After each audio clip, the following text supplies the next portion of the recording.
Hello everyone, this is Warhawk Beyond 2040 bringing to you a brand new awesome yet crazy theory, and I've decided once again to put together another theory video involving another Superman villain from his rogues gallery, and he's a guy that never really comes up much in conversations, but he's been around for a long time, and in my opinion he's one of the best Superman villains of all time, and he's one of my all-time favourites, and I consider him to be one of the main heavy hitters of the DC universe.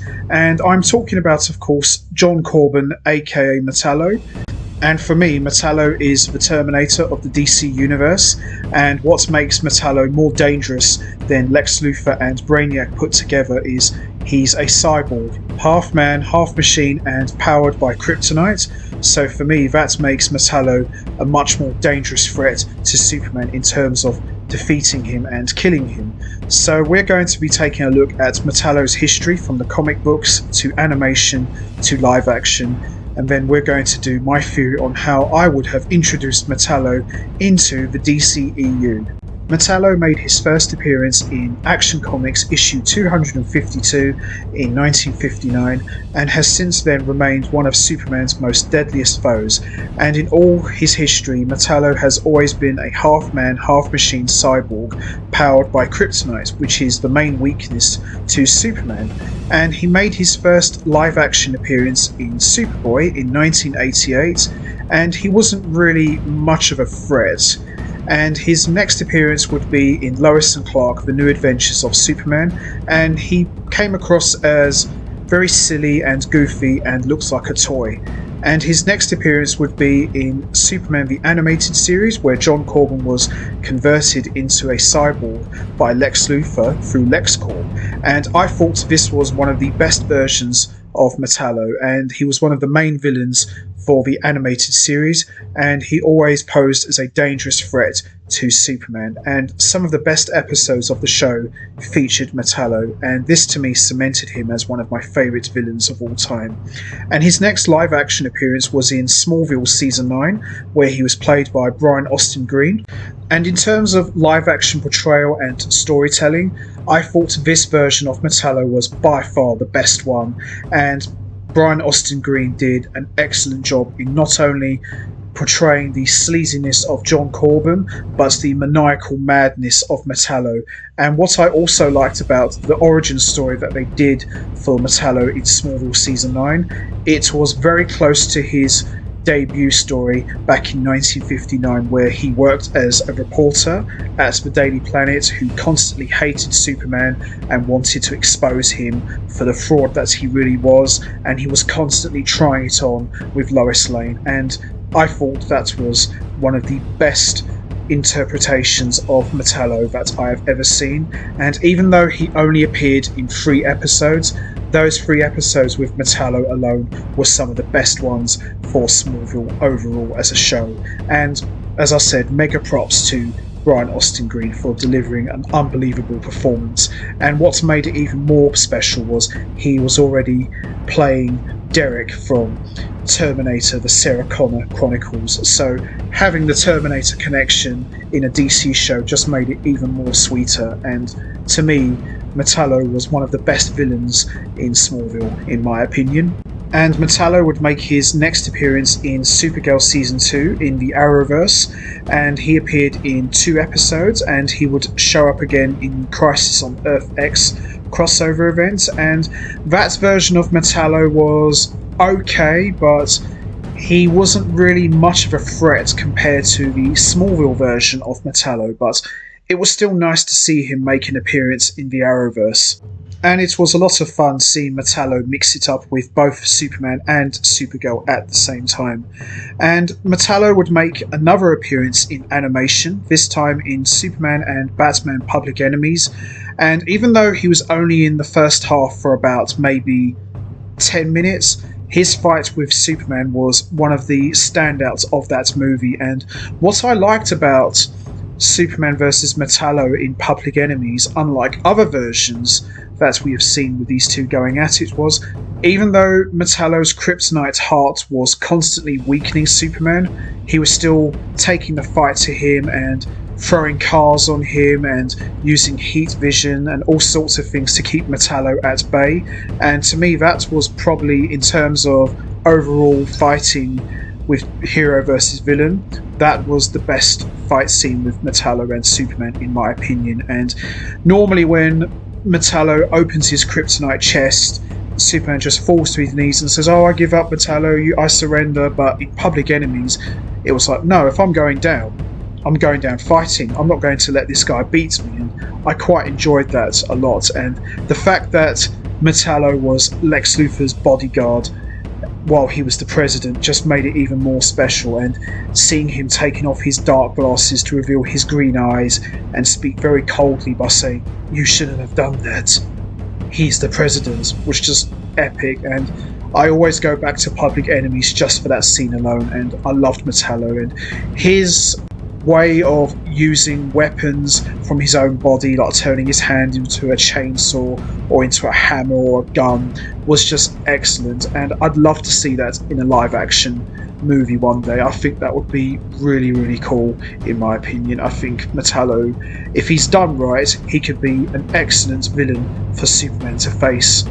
And Metallo's next animated appearance would be in The Batman, Season 5, and this was another great version of Metallo, which reminded me a lot of the DCEU version, but this Metallo was a lot bigger and a lot taller and very scary, and he comes to Gotham, takes out Superman, and tries to take out Batman as well, which reminded me a lot of the Public Enemies graphic novel.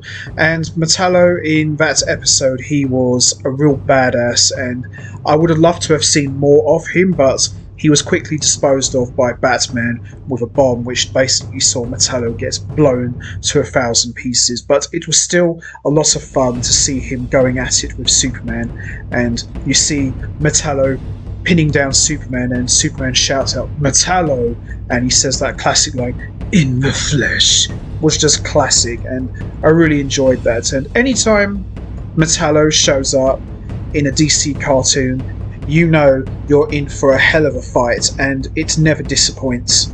And we would see Metallo make his next animated appearance in Justice League Action, and this version of Metallo reminded me a lot of an old comic book where Metallo was called the Robot from Krypton, and he looked very similar to this design, and it was okay, but I've never really sat down and watched the Justice League Action cartoon. But from the pictures I've seen of this version of Metallo, he looked okay, but again, I'm not really a fan of that cartoon, so I can't really judge much, but I would imagine that version of Metallo was quite impressive, and he looks impressive as well. I do like the design for it a lot. And now for my theory on how I would have introduced Metallo into the DCEU. I have recently come across reports that Metallo was actually considered to be the main villain for a Man of Steel sequel, and going by these pictures that I have recently come across, Metallo was actually considered to be in the final battle with Superman, Batman and Wonder Woman in Batman v Superman Dawn of Justice.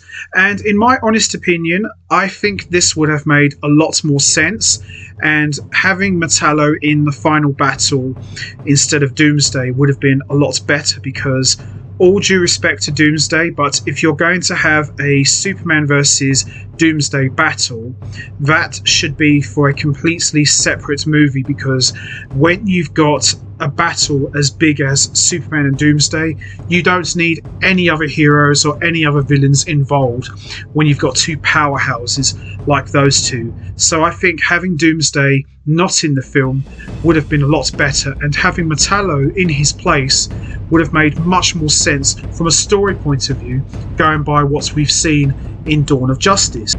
And another design that I recently came across was Metallo was going to look something like this, and not to be horrible, but Metallo in this design looks like he came out of a Michael Bay Transformers movie, and I love Transformers, but this wouldn't have worked in a DC movie. It just looks very amateur, and I get that it was only a design, but if this was actually going to be the final design that they were going to use for Dawn of Justice, it wouldn't have worked. It just looks very low budget and not really much of a threat to Superman. But the storyline in Dawn of Justice, I would have kept the same, but I would make some slight little changes to it. So this is where my theory would come into play. Now, what I would have is Lex Luthor has been keeping a large chunk of kryptonite in his mansion after divers from LexCorp found the kryptonite at the bottom of the ocean, as we saw in Dawn of Justice. And Lex Luthor is obsessed with the idea of using this kryptonite as an ultimate weapon to destroy Superman. And we would also see in his lab, he's already put together a robotic body, and he is constantly saying that, well, I've got the meteorites to power this thing, but we need a mind. We need a mind that lives for one thing and one thing only: hate and destroy Superman. So where can I find the perfect mind to make this machine adaptable? And Mercy Graves could suggest that, what about the former Wayne Enterprises employee who lost his legs?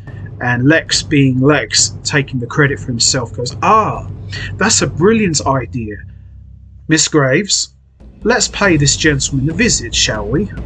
And then the next scene we would see is Lex Luthor in the house of Wallace Keith, who lost his legs at the beginning of Batman v Superman during the events of Black Zero with General Zod. And Wallace, just like in the movie, could ask, "Who are you?" And Lex Luthor could say, "Just a man here to correct a mistake." And Wallace could say, "What do you mean mistake?" Mr. Keith, I'm so sorry for what's happened to the loss of your legs. You know, it's such a tragedy that a good man like you could lose so much to an alien like Superman. Now tell me, Wallace, you're going to that hearing today, aren't you? And Wallace could say, "Yeah, I am. I want to look Superman dead in the eye and tell him what he did to me." And Lex could say, "Well, I've got a better idea. How would you like to get back at Superman?" And Wallace could say, "I want to get back at Superman. I want him to pay for what he's done." And Lex goes, "Well, I'll tell you what. I'll make a deal with you. I'll give you your legs back under one condition." And Wallace says, "Name it." "I'll give you your legs back if you can take down Superman." What do you say? How does that sound? You game for it? And Wallace could very sinisterly say, "Yeah, I like the sound of that. But how are you going to give me my legs back?" And Lex goes, No, don't worry about that. Leave that to me. I'll take care of everything. But do I have your word that you will take down Superman? Don't do it just for me. Do it for the world. Because remember, you're not the only one who lost a lot that day during that black day of Black Zero. You know, lots of people lost their families, their wives, their husbands. You know, your family turned their back on you. You've got nothing to lose. So how would you feel about taking everything away from the Man of Steel? And Wallace could say, "Yeah, I'll do it. But I still don't get how you're going to give me my legs back." And Lex could keep saying, "Like I said, I'm a miracle worker. Just trust me, and I promise you, we will both get exactly what we want. So here's my plan." And then the next scene we would see is Wallace is already there at the hearing, and Lex Luthor is giving him some final instructions and say, "Now remember what we talked about, Mr. Wallace. Just do exactly as we agreed and everything will be fine. Now go in there and tell him exactly what you told me."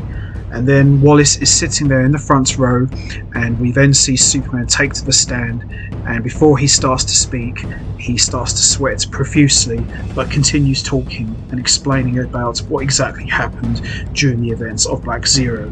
And the judge could then ask, "It is to our understanding that a person who was present at the events of Black Zero is here in this room. Does he have anything he would like to say to Superman?" And Wallace could wheel across to Superman, look up at him and say, How could you call yourself a hero when you've taken so much from all of us already? And Superman starts to sweat even more profusely and say, listen, Mr. Wallace, I'm terribly sorry for what's happened, but I was just trying to save lives. I didn't realise that there would be so many casualties and that my powers would come at such a heavy price. And Wallace could say, yeah, you know, because of you, I'm half the man that I used to be. My wife's left me, my kids won't even speak to me, and it's your fault. Can you say sorry for that? And Superman could slowly start to stumble, say, I... And Wallace could say, well, go on then. We're live. Tell everybody what you did. Go on, tell them what you did. Or better yet, tell them what you did to me. And it just rips his shirt off, and we see a kryptonite chest plate, and Superman looks at him and says, what did they do to you? They said, give me something that I've always wanted. Revenge on you. And then we start to see Wallace punching the hell out of Superman, and Superman collapses to his knees while being affected by kryptonite, and he starts to choke him and say, this is what you did to me. Look at me. This is what you did to me. And now I'm going to take everything away from you, just like you took everything away from me. And while Wallace is choking the life out of Superman, we could then see Superman use his heat vision in an act of desperation, blast Wallace into 1,000 pieces, causing him to not only blow up but the entire building as well. And while all of this is going on, we could see Lex Luthor is watching this from his Luthor mansion, looking very disappointed but pleased with himself at the same time. And Mercy could stand there and say to him, Mr. Luthor, I'm afraid Mr. Keith was not successful in killing Superman for you. And Lex Luthor could say, well, Miss Graves, Wallace was just a guinea pig in a long experiment that I'm working on. But at least we know now that the alloy does work. But what you have to remember, Miss Graves, is I always have a backup plan. So now that we know that the alloy is successful, we're going to send in another Metallo to go after Superman. Mr. Anatoly, could you please step in for me? I want you to show Miss Graves something. And then we can see Anatoly has been upgraded to a new and more dangerous version of Metallo. And he could say, you wanted to see me, Mr. Luthor? And Lex could say, yes, I did actually. Now, you are the new and improved Metallo. You know your job. Do you understand what you need to do? And Anatoly could say, yeah, I do. And Lex could say, then go and do it. Oh, and one more thing. If you happen to come across a certain caped freak in a mask, I want you to take him out as well. Do you mean Batman? And Lex could say, oh, is that what they're calling him? Yeah, if you see him, take him out as well. You know, the less pests we have, the better. Go on, off you go now. Oh, and one more thing. If you want to get Superman's attention, I recommend starting from home. It's always a good place to start. My dad taught me that. Go on, off you go. Yes, Mr. Luthor. And then we could see Metallo go after Martha Kent. So what I would have is I would introduce two Metallos in Dawn of Justice. So you could have Wallace as the guinea pig for the Metallo program. He gets destroyed. Then Lex Luthor's henchman Anatoly gets upgraded to be Metallo, and obviously he loses, but he puts in a much better effort to try and defeat Superman, and with Batman's help, Superman and Batman manage to destroy Metallo. And then what I would have is at the end of the movie we would see the real Metallo emerge as the John Corbin version of Metallo, so that could be for the Man of Steel sequel in the DCEU. And that's pretty much my theory on how I would have introduced Metallo into the DCEU. Now, we haven't actually seen Metallo appear in the DCEU yet, but I'm hoping we do get to see him one day, because I think Metallo deserves much more exposure and love than he's already had.